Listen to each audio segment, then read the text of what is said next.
Hello everyone, I hope you are doing well. Today we will talk about how to fix or how to solve the problem of a home page on the application of Yazio. You will click on settings, then you will click on apps, default apps, app settings. On above here we'll search about the application of Yazio and you will enter. Then we click on first stop and you will click OK. After that you will enter to the window of storage. Here we click on clear cache.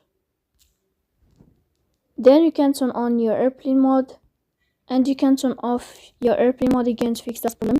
So please don't forget to support us by like and subscribe. See you next time in another video and thank you for your watching and your attention.